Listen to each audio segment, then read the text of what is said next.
حضور نبی اکرم صلی اللہ علیہ وسلم نے فرمایا، جب مجھے معراج کے لیے لے جایا گیا تو ایک پاکیزہ خوشبو مجھے محسوس ہوئی، تو میں نے پوچھا یہ کس قسم کی مہک ہے؟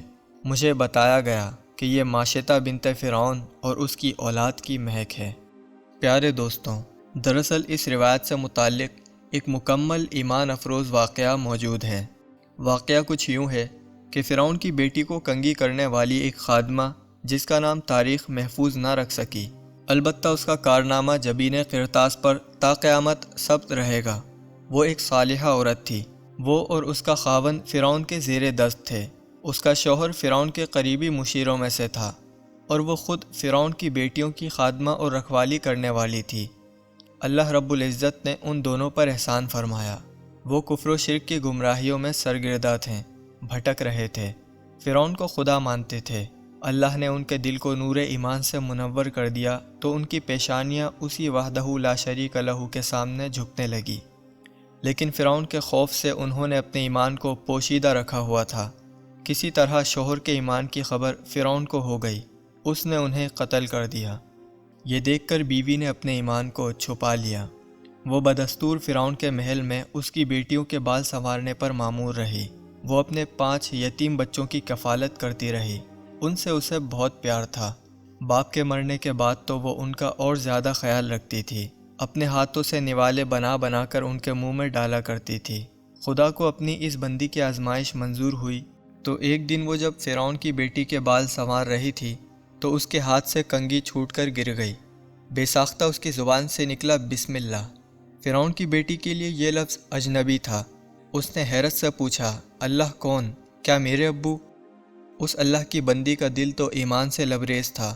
اس سے یہ بات برداشت نہ ہو سکی، جھٹ سے بول پڑی، نہیں نہیں، ہرگز نہیں، اللہ تو وہ ذات ہے جو میرا بھی رب ہے، تیرا بھی رب ہے اور تیرے ابا جان کا بھی رب ہے۔ فرعون کی بیٹی کو بڑا تعجب ہوا۔ اس کے لیے یہ بات انوکھی تھی کہ اس دنیا میں اس کے باپ کے علاوہ بھی کسی کی عبادت کی جاتی ہے۔ اس نے فرعون سے اس کا تذکرہ کیا۔ فرعون کے تو کان کھڑے ہو گئے۔ اسے زیادہ تعجب تو اس بات پر تھا کہ اس کے محل میں رہتے ہوئے اس کی ایک ادنا خادمہ اس کے علاوہ کسی اور کی عبادت کرتی ہے، کسی اور کو خدا مانتی ہے۔ اس نے فوراً اسے بلوایا اور چھوٹتے ہی پوچھا، بتا تیرا رب کون ہے؟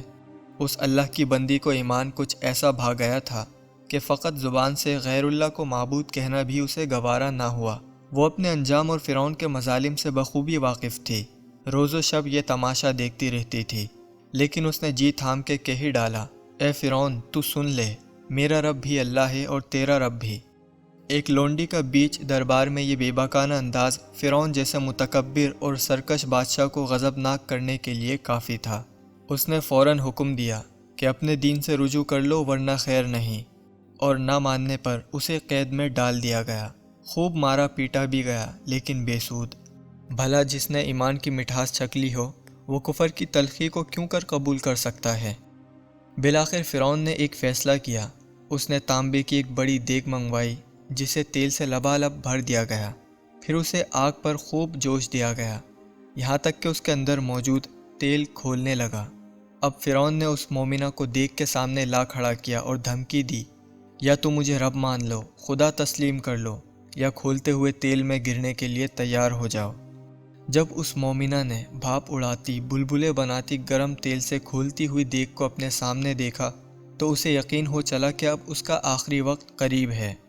وہ اس وقت جھوٹ بول کر اپنی جان بچا سکتی تھی اور ایمان بھی باقی رہتا، لیکن ایمان اس طرح اس کے دل میں گھر کر گیا تھا کہ گویا وہ خون ہو جو رگ و ریشے میں دوڑ رہا ہو، اور توحید اس درجے راسخ ہو گئی تھی کہ گویا وہ روح ہو جس کے نکلنے سے جسم بھی بے جان ہو جائے۔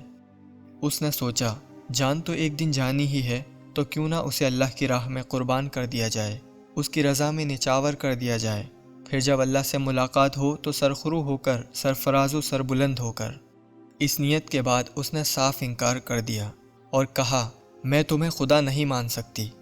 اب کی بار تو فرعون بھی بھونچکا ہو کر رہ گیا۔ اتنی استقامت اور جرت تو اس کے وہم و گمان میں بھی نہ تھی۔ قریب تھا کہ وہ اسے آگ میں پھینکوا دیتا۔ دفعتاً فرعون کے شیطانی ذہن میں ایک خیال گزرا۔ اسے یہ بات معلوم تھی کہ اس بیوہ عورت کو اپنے 5 بچوں سے بے پناہ محبت ہے، انہی کی کفالت کی خاطر یہ صعوبتیں جھیل رہی ہے۔ فرعون نے اس کے بچوں کو لانے کا حکم دیا اور 5 بچوں کو دربار میں لایا گیا۔ ان کی آنکھیں حیرت سے دربار کے منظر کو دیکھ رہی تھی۔ انہیں معلوم نہیں تھا کہ انہیں کہاں لے جایا جا رہا ہے۔ جب دربار میں انہیں اپنی شفیق ماں نظر آئی تو اس کی طرف لپکے اور چمٹ کر رونے لگے۔ ماں نے بھی انہیں اپنے گلے سے چمٹا لیا اور انہیں چومنے لگی۔ اس نے سب سے چھوٹے بیٹے کو اٹھایا اور اسے سینے سے لگا کر دودھ پلانے لگی۔ جب فرعون نے یہ منظر دیکھا تو اس نے اپنے سپاہیوں کو اشارہ کیا۔ سپاہیوں نے اشارہ پاتے ہی سب سے بڑے لڑکے کو پکڑا اور اسے کھولتے تیل کی طرف دھکیلنے لگے۔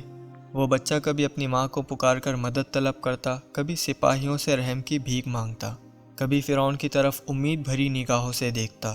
اس کے ساتھ ساتھ وہ خود کو سپاہیوں کی گرفت سے چھڑانے کی بھی کوشش کر رہا تھا اور اپنے چھوٹے بھائیوں کو بھی آواز دے رہا تھا۔ وہ معصوم اپنے ننھے منھے ہاتھوں سے سپاہیوں کو مار رہا تھا اور سپاہی دھکا دیتے ہوئے اسے دھکیل رہے تھے۔ ادھر اس کی ماں دل تھامے یہ کربناک منظر دیکھ رہی تھی اور اسے الوداع کہہ رہی تھی۔ چند لمحات میں اس کے جگر گوشے کو کھولتے تیل میں انڈیل دیا گیا۔ معصوم بچوں نے ننھے منھے ہاتھوں سے اپنے آنکھوں کو ڈھانپ لیا اور اس معصوم کی ہڈیاں سفید ہو کر تیل کی سطح پر تیرنے لگیں۔ اب فرعون نے فاتحانہ نظروں سے اس کی طرف دیکھ کر کہا، چھوڑ دو اس نادیدہ خدا کو، مجھے رب مان لو۔ لیکن اس نے انکار کر دیا۔ فرعون کو تو لازماً غصہ آنا تھا، لہٰذا اس کے اشارے سے دوسرے بچے کو لایا گیا۔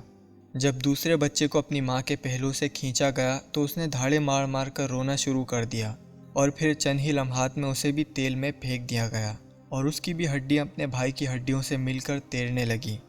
لیکن ان کی ماں ثابت قدم رہی۔ اسے اپنے پروردگار سے ملاقات کا یقین تھا۔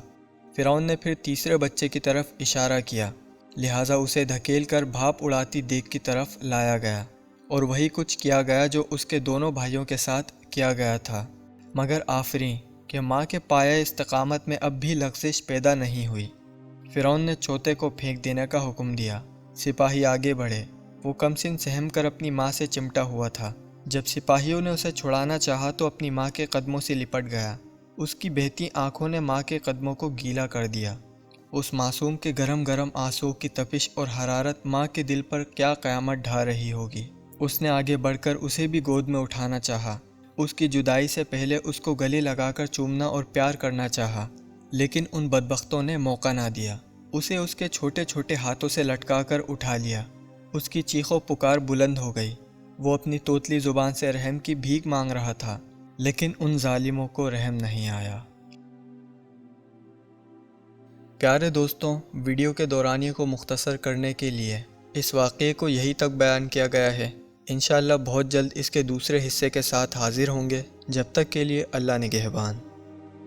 جانے سے پہلے ویڈیو اچھی لگنے کی صورت میں اسے لائک کرتے ہوئے اپنے دوستوں اور احباب کے ساتھ زیادہ سے زیادہ شیئر کیجیے اور UCS TV کو سبسکرائب کرتے ہوئے پاس میں موجود گھنٹی کے نشان کو ضرور دبا دیجیے۔